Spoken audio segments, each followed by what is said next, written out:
सरकार आजकल जिम्मेवारी नहीं उठाती है, चुनाव के वक्त लोगों को डराती है, डर की राजनीति करती है। बार बार टीवी में ये दिखाया जा रहा है कि भाजपा जीत रही है। जब जीत ही रही है तब चुनाव क्यों हो रहा है? 2022 में 2002 का गाना इसलिए बजाया जा रहा है ताकि कोरोना की बात भूल जाए। बीजेपी से आप भाषा की मर्यादा की बात करते हैं।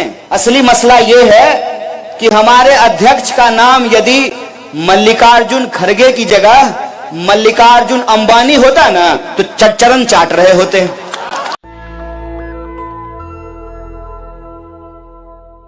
तमाम गुजरात की मेहनत का आवाम का क्रांतिकारी इस्तकबाल करता हूं, आपका हार्दिक अभिनंदन करता हूं, आपको जय भीम कहता हूं। जय भीम, जय भीम। दोस्तों, मैं अपनी दो चार बातें आपसे करूंगा। उससे पहले मैं इस मंच से मोरबी में जो दर्दनाक हादसा हुआ है, उस हादसे के चलते जिन लोगों ने अपने को खोया है उनके प्रति संवेदना व्यक्त करता हूं।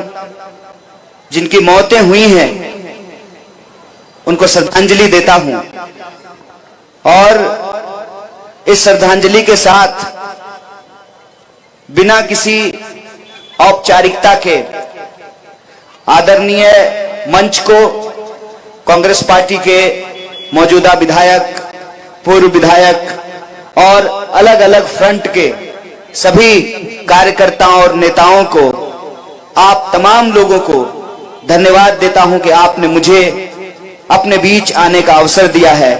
इसके लिए मैं आपको शुक्रिया अदा करता हूं।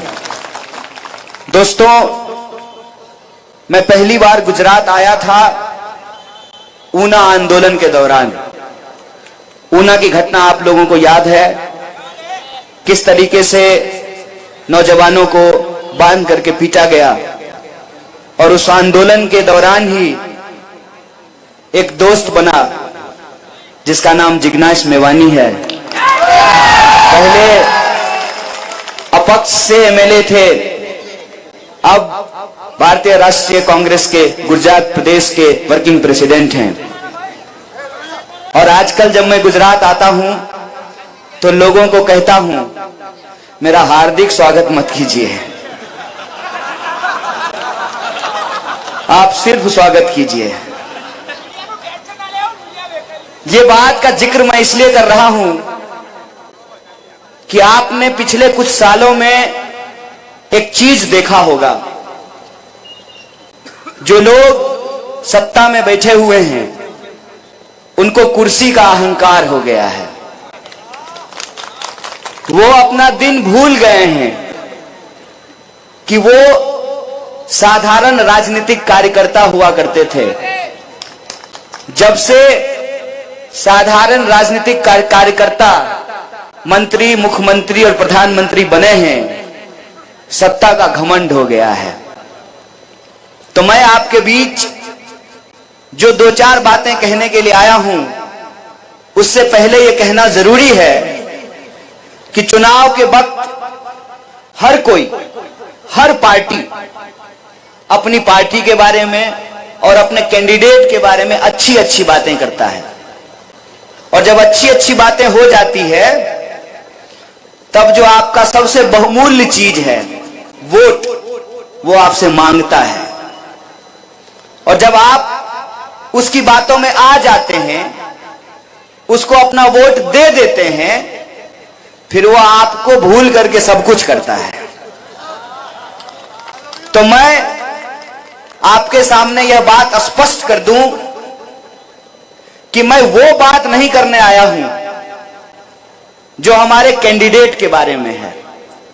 मैं वो बात नहीं करने के लिए आया हूं जो हमारी पार्टी भारतीय राष्ट्रीय कांग्रेस के बारे में है।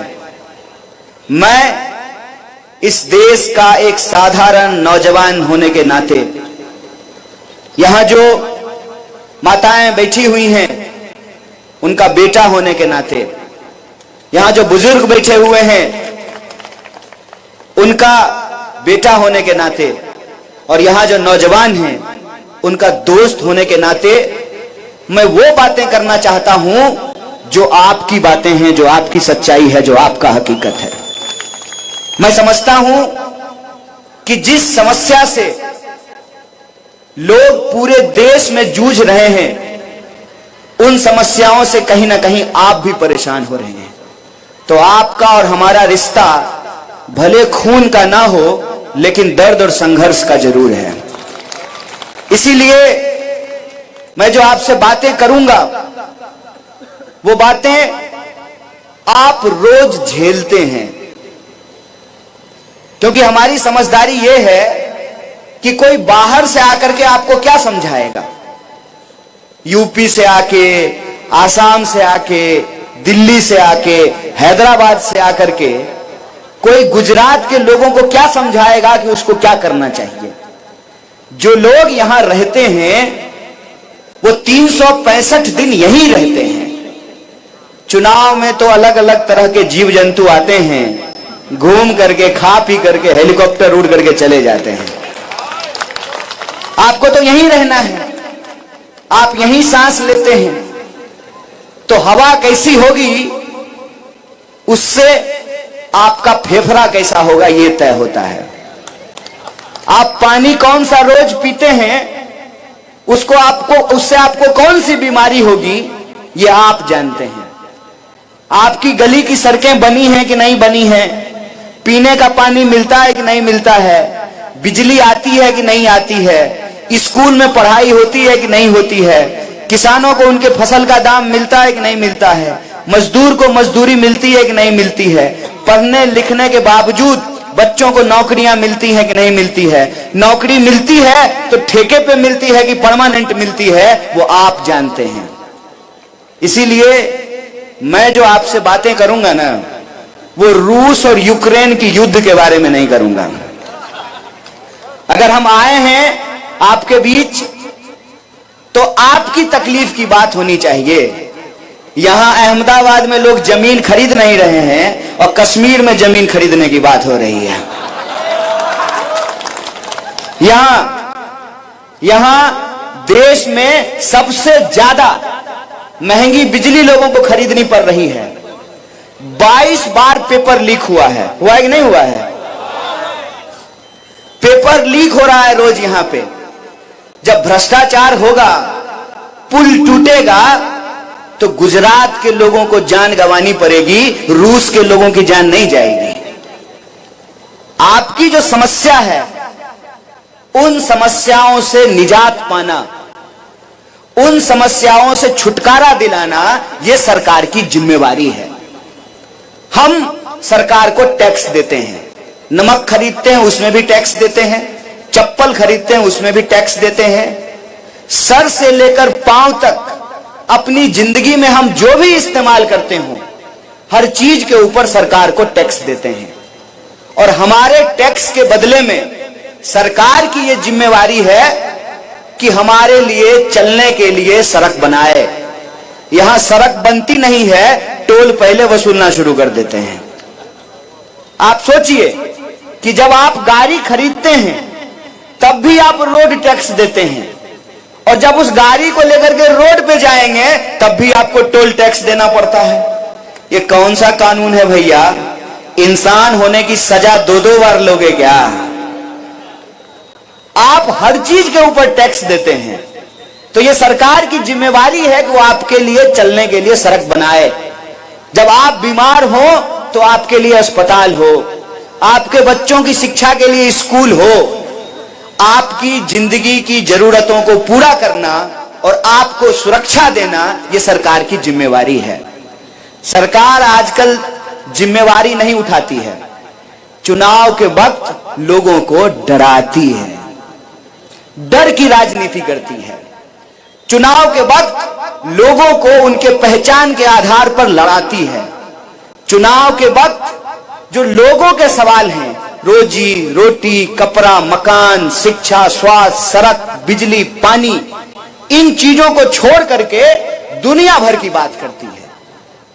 हमको आपको इस बात पे विचार करना पड़ेगा कि वो कौन सी ऐसी ताकत है, वो कौन सी ऐसी शक्ति है जिसके चलते गृह मंत्री को कल्लोल में आकर के सभा करना पड़ता है। वो कौन सी ऐसी शक्ति है कि 5 साल में एक बार हमारे गांव में हेलीकॉप्टर दिख जाता है ऊपर से चलते हुए? वो ताकत है डॉक्टर बाबा साहब भीमराव अंबेडकर का दिया हुआ संविधान। और इस संविधान के चलते, इस संविधान ने आपको एक ताकत दी है कि हेलीकॉप्टर पर उड़ने वाला का भी वोट एक, अब पैदल चलने वाला का भी वोट, तिलक लगाने वाला का भी वोट, और टोपी पहनने वाला का भी वोट, महिला का वोट, पुरुष का वोट, फॉर्च्यूनर पर चलने वाले का, साइकिल पर चलने वाले का। ये अगर वोट का अधिकार नहीं होता ना तो कोई भी आपके बीच नहीं आता। अगर राजा का बेटा राजा बनता रहता तो चुनाव नहीं होते। और चुनाव 5 साल में इसलिए होता है कि आप ये तय कर सकें कि सरकार 5 साल में क्या काम की है। और अगर सरकार ने काम नहीं किया है तो आप सरकार को बदल दें। रोटी को 5 मिनट क्या अम्मा तवा पे छोड़ देंगे तो क्या होगा? 27 साल से आप लोग रोटी छोड़ दिए हैं, पलट ही नहीं रहे हैं। और उसी का नतीजा है कि सत्ता का अहंकार पैदा हो गया है। वो ये भूल गए हैं कि लोकतंत्र में सरकार चुनने का अधिकार जनता को होता है। टीवी स्टूडियो में सरकार नहीं बनता है। टीवी स्टूडियो में सरकार बन रहा है। अगर टीवी स्टूडियो में ही सरकार बनना है तो फिर चुनाव क्यों होना है? क्यों चुनाव होता है? आप देखिए, बार बार आपके मोबाइल में एक मैसेज आ रहा है कि भाजपा जीत रही है। बार बार टीवी में यह दिखाया जा रहा है कि भाजपा जीत रही है। जब जीत ही रही है तब चुनाव क्यों हो रहा है? जानते हैं ये क्यों होता है? ये इसलिए होता है कि जब आप सुबह उठते हैं, मोबाइल खोलते हैं और उस पर एक प्रचार आए, ठंडा मतलब कोका कोला। फिर आप तैयार होते हैं, काम करने के लिए घर से बाहर निकलते हैं तो बड़ा सा बोर्ड लगा हुआ है, तेंदुलकर जी कह रहे हैं ठंडा मतलब कोका कोला। दोपहर होगी, आपको प्यास लगेगी ना तो अपने आप आपके दिमाग में म्यूजिक बजेगा, ठंडा मतलब। और आप दुकान पे जाकर के क्या करेंगे? ए भैया एक कोका कोला दे दो। ये जो बार बार आपको प्रचार करके बताया जाता है ना, तो धीरे धीरे आपका दिमाग भी मान लेता है कि ठंडा मतलब अगर कोका कोला होता है तो हमारे पुरखे बेवकूफ थे कि लस्सी पीते थे। बताइए, जो बात हर बार दिखाई जाती है जरूरी नहीं कि वो बात सच होती है। दिखाया तो टीवी में यह भी जाता है कि फेयर एंड लवली लगाने से मुंह गोरा हो जाता है। कितने लोगों का हुआ है? एक आदमी हमको बता दीजिए जिसका फेयर एंड लवली लगाने से मुंह गोरा हो गया हो। अगर ऐसा है तो मेरे पास एक भैंस है, मैं उसको फेयर एंड लवली लगा देता हूं, देखते हैं वो गोरा हो जाता है। ये प्रचार है। मैं प्रचार की बात नहीं कर रहा हूं, और न मैं आपके बीच में प्रचार करने के लिए आया हूं। मैं आपके बीच में आपके वोट का जो अधिकार है ना, मैं प्रचार के नहीं आपके अधिकार की बात करने के लिए आया हूं। और यह अधिकार अगर हमारे पास नहीं होता ना तो रास्ते में हमको मिले थे जय शाह के पप्पा, जा रहे थे सायरन बजाते हुए, वहीं वहीं करते हुए, तो वो मुझे जेल में डाल देते। पता है उनके आंख में आंख डाल करके सवाल क्यों पूछते हैं? क्योंकि यह संविधान जितना इस देश के गृह मंत्री को अधिकार देता है उतना ही अधिकार इस देश के किसान के बेटे को देता है कि सत्ता से आंख में आंख डाल करके सवाल पूछे कि बताओ 27 साल से सरकार चला रहे हो, अब भी लोगों को डरा रहे हो। 2022 में चुनाव हो रहा है, 2002 का गाना क्यों बजा रहे हो? क्यों 2002 का गाना बजा रहे हो? इसलिए बजा रहे हो ना 2022 में 2002 का गाना इसलिए बजाया जा रहा है ताकि कोरोना की बात भूल जाए। यह गाना इसलिए बज रहा है ताकि कोरोना की बात नहीं हो, ताकि लोग ये सवाल नहीं पूछें कि कोरोना में गुजरात के अंदर 4 लाख लोगों को अपनी जान गंवानी पड़ी, कौन है इसके लिए जिम्मेवार? आपको हम टैक्स दे रहे हैं ना, हर चीज पे टैक्स दे रहे हैं। आपको हम टैक्स दे रहे हैं तो हमको ऑक्सीजन का सिलेंडर क्यों नहीं मिल रहा है? अहमदाबाद के सिविल अस्पताल में जब लोग तड़प रहे थे तो उनको ऑक्सीजन का सिलेंडर क्यों नहीं मिल रहा था? रोगियों के लिए एंबुलेंस क्यों नहीं मिल रहा था? और जिनकी दर्दनाक मौतें हुई उनको कब्रिस्तान और शमशान में जगह क्यों नहीं मिल रहा था? कौन लेगा इसकी जिम्मेवारी? कोई तो होगा इसके लिए जिम्मेवार, और उसकी जिम्मेवारी नहीं तय की जा सके, इसीलिए क्या किया गया है?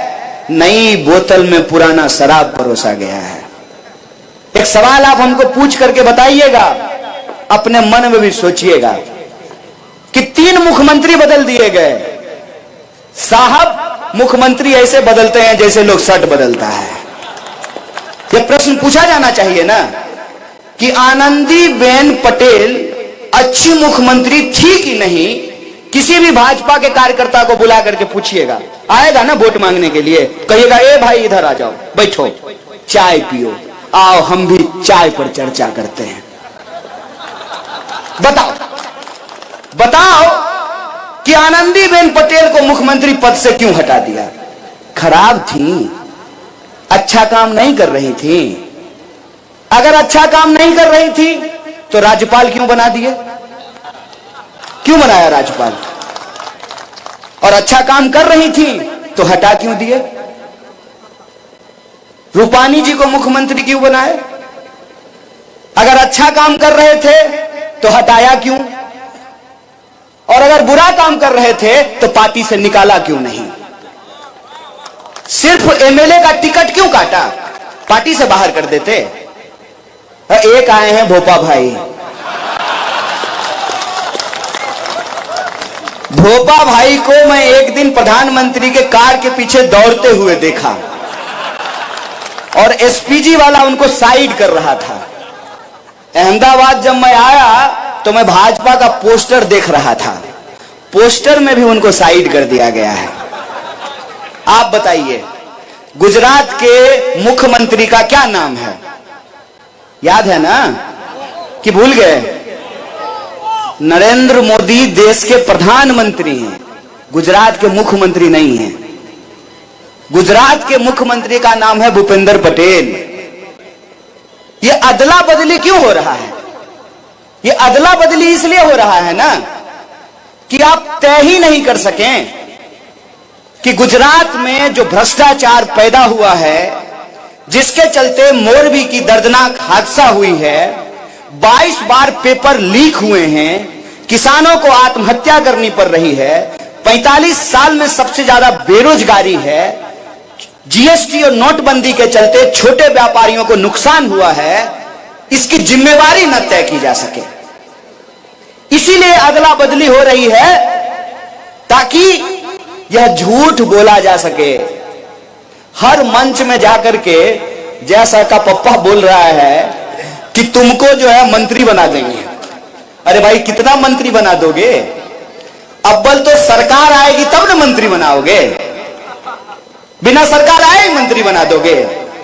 गुजरात की सरकार बीसीसीआई थोड़ी है कि अपने बेटा को सेक्रेटरी बना दोगे। जनता वोट देगी तब ना, बहुमत आएगा तब ना, सरकार बनेगी तब ना। हर एमएलए को जाकर के, अभी वो एमएलए हुआ भी नहीं है, मंच में जाके कह रहे हैं कि इसको वोट दीजिए तो हम इसको जो है मंत्री बना देंगे। अरे भाई, ये बताओ ना कि घड़ी बनाने वाली कंपनी को पुल बनाने का ठेका क्यों दिया? ये बताओ। ये बताओ कि प्रश्न पत्र लीक कैसे हो रहा है? ये बताओ कि किसानों को उनके फसल का दाम क्यों नहीं मिल रहा है? ये बताओ कि यहां पे कुपोषण क्यों है?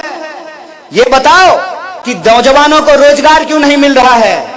अव्वल तो ये बताओ कि 400 का सिलेंडर 1000 रुपए में क्यों बिक रहा है?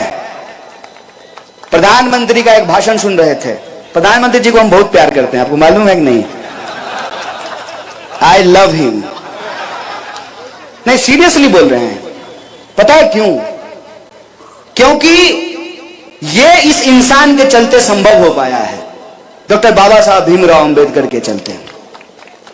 अगर इस देश में ऐसा संविधान नहीं होता ना, अगर पंडित जवाहरलाल नेहरू नहीं होते, अगर महात्मा गांधी नहीं होते, अगर सरदार पटेल नहीं होते, तो नरेंद्र मोदी भी चाय बेचने वाले इस देश के प्रधानमंत्री नहीं होते।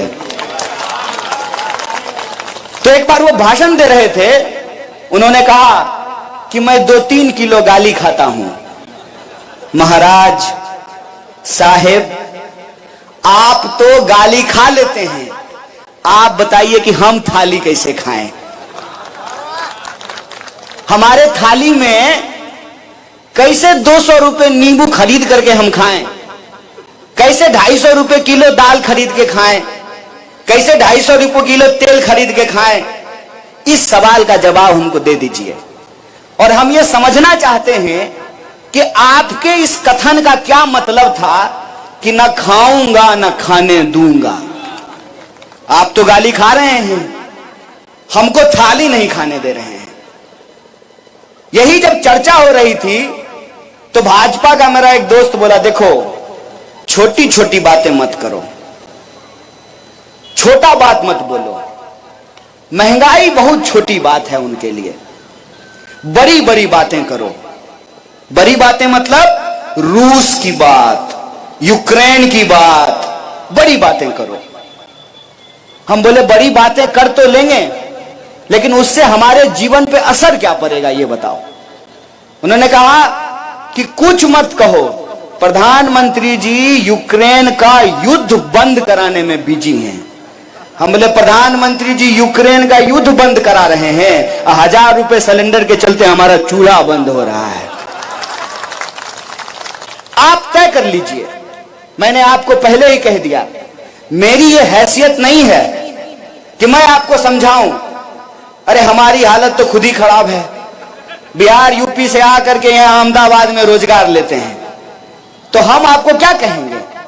लेकिन आप सोचिए, आपके ही नाम पर, गुजरात के नाम पर, जहां पर महान मोहनदास करमचंद गांधी पैदा हुए, सरदार वल्लभ भाई पटेल पैदा हुए, एक से एक संत और महात्मा पैदा हुए, उस महान भूमि के नाम पर जो धोखा हुआ है ना साहब, उस धोखा का जवाब अगर कोई दे सकता है तो गुजरात की जनता दे सकती है। और यह जिम्मेवारी आपके कंधे पे है कि आपको तय करना पड़ेगा कि जब चुनाव हो रहा है और लोकतंत्र में चुनाव हो रहा है, जनता को अगर चुनाव करना है तो यह चुनाव किस मुद्दे पर होगा। अगर इस देश के गृह मंत्री को अपने बेटा के भविष्य के बारे में सोचने का अधिकार है, तो जूता सिलने वाले को भी अपने बच्चे के बारे में सोचने का अधिकार है।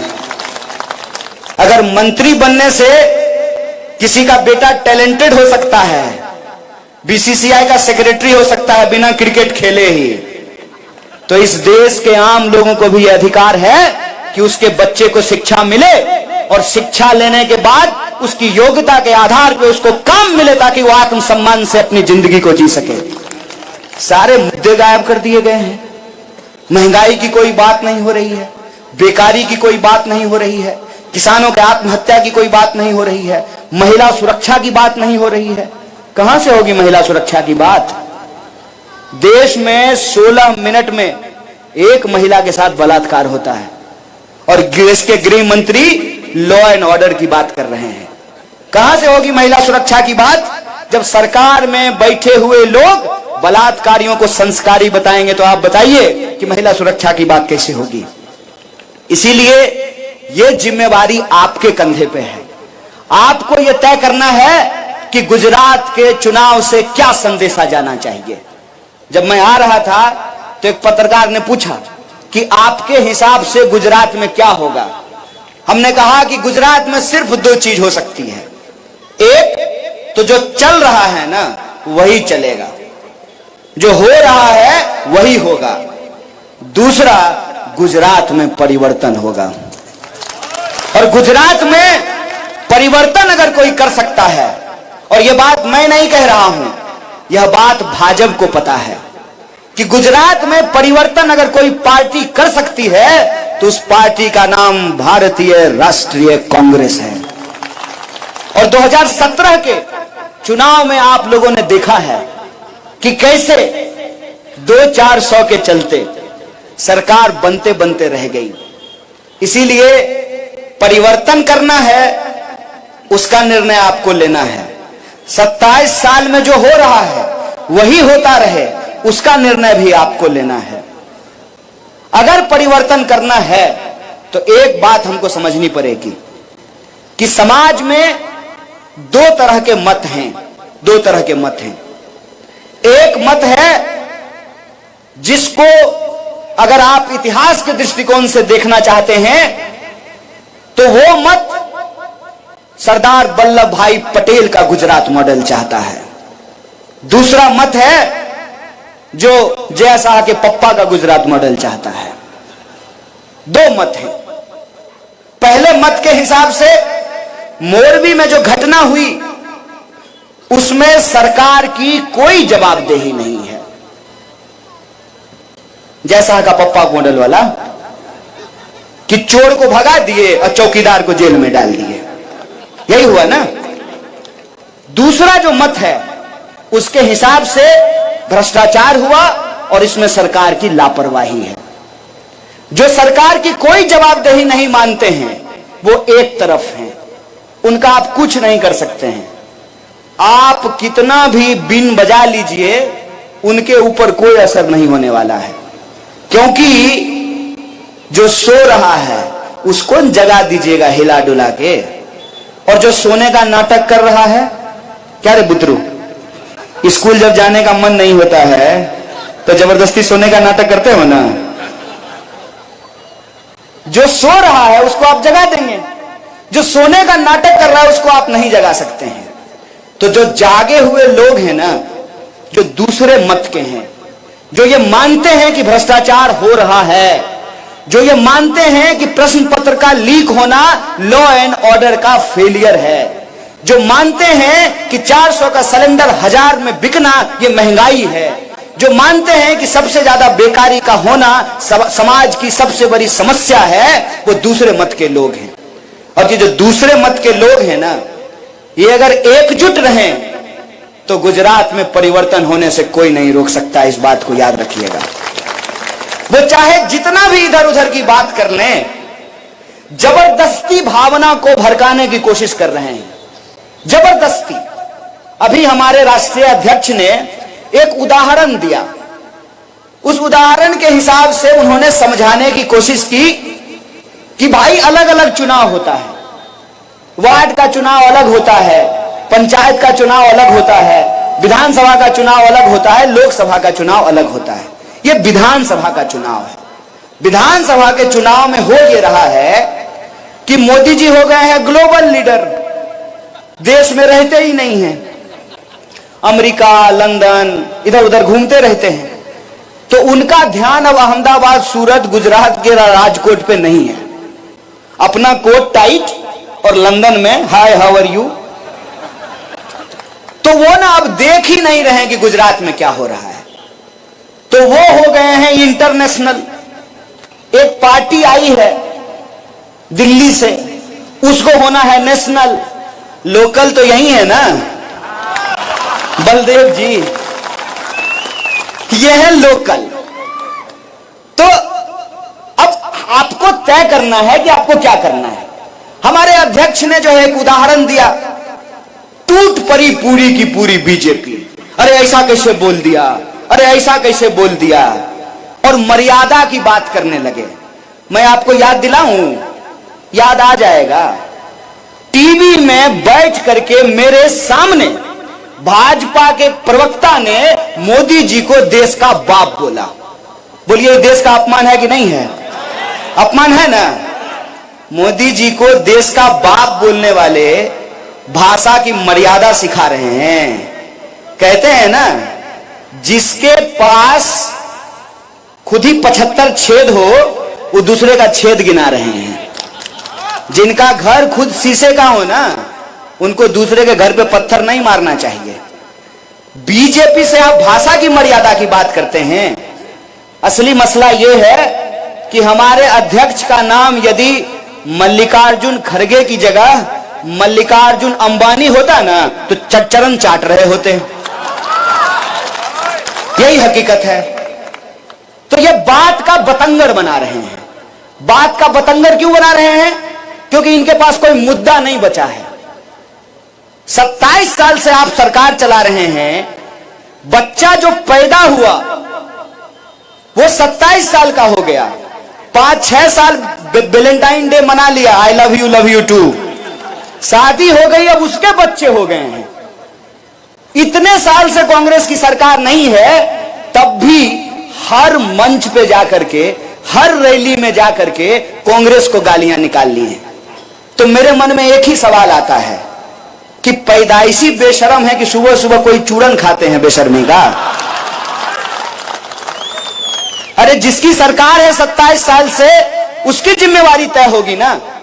और पूरे धैर्य के साथ 27 साल से भारतीय राष्ट्रीय कांग्रेस लगातार चुनाव हारने के बावजूद आपके बीच में गुजरात में एक मजबूत विपक्ष की भूमिका निभा रही है। अगर मजबूत विपक्ष की भूमिका नहीं निभा रही होती ना, तो ऊना आंदोलन में डट करके सरकार से लड़ने वाला जिग्नेश मेवानी भारतीय राष्ट्रीय कांग्रेस में नहीं होता। कोई भी जो लड़ने वाला है, संघर्ष करने वाला है, जो सत्ता के सामने दलाली नहीं करता है, लोभ नहीं करता है, बिकता नहीं है, वो आज राहुल गांधी के नेतृत्व में भारत को बचाने की लड़ाई लड़ रहा है। इसीलिए यह बात भाजपा को पता है कि अगर उसको कोई हरा सकती है तो भारतीय राष्ट्रीय कांग्रेस हरा सकती है। और आप इतिहास उठा करके देख लीजिए, कोई भी ऐसी पार्टी जो गुजरात में परिवर्तन का दावा कर रही है, उसका हकीकत क्या है? आम आदमी पार्टी दिल्ली में किसको हरा के सरकार बनाई? कांग्रेस को। पंजाब में किसको हरा के सरकार बनाई? भाजपा को हराई है। और भाजपा चुनाव हारी राजस्थान में किससे? मध्य प्रदेश में चुनाव हारी किससे? छत्तीसगढ़ में चुनाव हारी किससे? और 2017 में चुनाव हारते बच गई किससे? इतना सीधा गणित है महाराज। आप तो गुजरात के हैं, आपका गणित इतना बढ़िया है। जो 2, 4, 5, 7, 8 सीट का अंतर था ना, उसको अगर 10, 20, 50 सीट का अगर आप अंतर कर दिए होते तो मोटा भाई का सूटकेस काम नहीं करता। छत्तीसगढ़ की सरकार नहीं पलटी क्योंकि जोरदार बहुमत था। मध्य प्रदेश की सरकार पलट गई क्योंकि बॉर्डर पे खड़े थे। तो आपसे यही गुजारिश करना चाहते हैं, मत स्पष्ट रखिए। या तो जो चल रहा है ना, चलने दीजिए, जियो धन धना धन, बढ़िया सिस्टम है ना। ना रहेगा बांस, ना बजेगी बांसुरी, ना रहेगा सरकारी संस्थान, न लेनी पड़ेगी सरकारी नौकरी। बेटा बन जाएगा बीसीसीआई का सेक्रेटरी और आप ढोल बजाते रहिए। 45 साल में देश से सबसे ज्यादा बेरोजगारी है, इस बात को याद रखिएगा। बड़ी मुश्किल से पेट काट करके जो है माँ बाप अपने बच्चों को पढ़ाते हैं कि बच्चे को नौकरी मिलेगी तो घर बनाएंगे, गाड़ी खरीदेंगे, वॉशिंग मशीन आएगा। आपके घर में वॉशिंग मशीन नहीं है, भाजपा के दफ्तर में लगा हुआ है। जिस कांग्रेस को भ्रष्टाचारी बोलते हैं, जिस कांग्रेस के नेता को भ्रष्टाचारी बोलते हैं, जब तक वो कांग्रेस में रहता है तब तक भ्रष्टाचारी है। बीजेपी का खेस ओढ़ते जो सदाचारी बन जाता है। यही हो रहा है ना। आपको विचार करना है, परिवर्तन करना है, तो आपके सामने एक विकल्प है, भारतीय राष्ट्रीय कांग्रेस का विकल्प। और जो चल रहा है फेयर एंड लवली, तो इंतजार कीजिए कब मुंह गोड़ा होगा। डराने का जो धंधा चल रहा है, तो इंतजार कीजिए कि आपका डर कब खत्म होगा। अरे गुजरात में सरकार बना दिए, वार्डर बना दिए, एमपी बना दिए, मुख्यमंत्री बना दिए, प्रधानमंत्री बना दिए, अब क्या कीजिएगा? अमेरिका का राष्ट्रपति बना दीजिएगा क्या? तो नेताओं का ही भविष्य सुधरता रहेगा, जनता का क्या होगा लोकतंत्र में? इस बात का निर्णय लेना पड़ेगा। और ये याद रखिएगा, ये वही देश है जिस देश के लोगों ने नंगे पांव, खाली बदन अंग्रेजों के टैंक के सामने खड़े हो गए और 200 साल की गुलामी को उन्होंने समाप्त कर दिया था। इस बात को याद रखिएगा। याद रखिएगा कि ये जमहूरियत, ये लोकतंत्र गिफ्ट में नहीं मिला है, लोगों को अपनी जिंदगी कुर्बान करनी पड़ी है। और जो लोग सत्ता का अहंकार में बैठ करके उनको लगता है कि हम परिवर्तन नहीं होने देंगे, अगर उसको कोई सबक सिखा सकता है, उनको कोई याद दिला सकता है कि जनता लोगों को कुर्सी पे बिठाती है और जब जनता चाहेगी तो कान पकड़ करके कुर्सी से नीचे भी उतार देगी, यह काम आपके हाथ में है। और यह काम अगर आप करने के लिए तैयार हैं तो एक बात याद रखिएगा, दिल दीजिए ना तो पूरा दीजिए। जब परिवर्तन का मन बना लिए हैं ना, तो इतना इतना जानदार और शानदार तरीके से परिवर्तन कीजिए कि किसी की तिजोरी आपके मत को खरीद ना पाए। इतना शानदार तरीके से परिवर्तन कीजिए, क्योंकि सड़क पार करते हुए अगर धोखा हो जाए, मन में दुविधा हो जाए, तो एक्सीडेंट हो जाता है। जब वोट देने के लिए जाइएगा अपने सवाल पर, तो याद रखिएगा, जैसे एक एक ईंट जोड़ने से घर बनता है, एक एक कदम चलने से मंजिल मिलती है, उसी तरीके से एक एक विधायक को जिताने से बहुमत मिलता है। इस बात को याद रखिएगा। और जब ये परिवर्तन का बहुमत आप देंगे तो मैं आपसे नेता की तरह नहीं, मैं फिर कह रहा हूं, आपके बच्चे की तरह, एक साधारण कार्यकर्ता होने के नाते, भारतीय राष्ट्रीय कांग्रेस का एक सिपाही होने के नाते, मैं आपसे ये जरूर प्रॉमिस करता हूं, ये वचन देता हूं कि जो 8 वचन भारतीय राष्ट्रीय कांग्रेस ने लिया है उसको हम पूरा करेंगे। 300 यूनिट बिजली फ्री मिलेगी, जो लोग कॉन्ट्रैक्ट पे काम कर रहे हैं उनको परमानेंट नौकरी मिलेगी, पुराना पेंशन बहाल करेंगे, किसानों को मुआवजा मिलेगा, जिन लोगों को जान गंवानी पड़ी है उनको मुआवजा मिलेगा, और जो खतरनाक बीमारी से जूझ रहे हैं उनका मुफ्त इलाज करेगा। जो रोजी रोटी, कपड़ा, मकान, शिक्षा, स्वास्थ्य, बिजली, पानी का सवाल है, उसको राजनीति के केंद्र में लाएंगे, नफरत को हराएंगे, मोहब्बत को जिताएंगे। इसी आशा और विश्वास के साथ कि आप निर्णय लेंगे और गुजरात में परिवर्तन होगा। देश ही नहीं पूरी दुनिया देख रही है कि सरदार की धरती और गांधी की धरती से एक मोहब्बत का संदेशा आने वाला है। इसी आशा और उम्मीद के साथ एक बार फिर से आप तमाम लोगों का, जिन लोगों तक हमारी आवाज पहुंच रही है, आपको बहुत बहुत धन्यवाद। नेशनल दस्तक की आपसे गुजारिश है कि अगर इसको बचाना चाहते हैं तो नेशनल दस्तक को सब्सक्राइब करने के लिए रेड कलर के सब्सक्राइब बटन को दबाएं, फिर बेल आइकन की घंटी दबाएं। नेशनल दस्तक को बचाने के लिए बहुत जरूरी है कि हर खबर को शेयर करें, लाइक करें, कमेंट जरूर करें।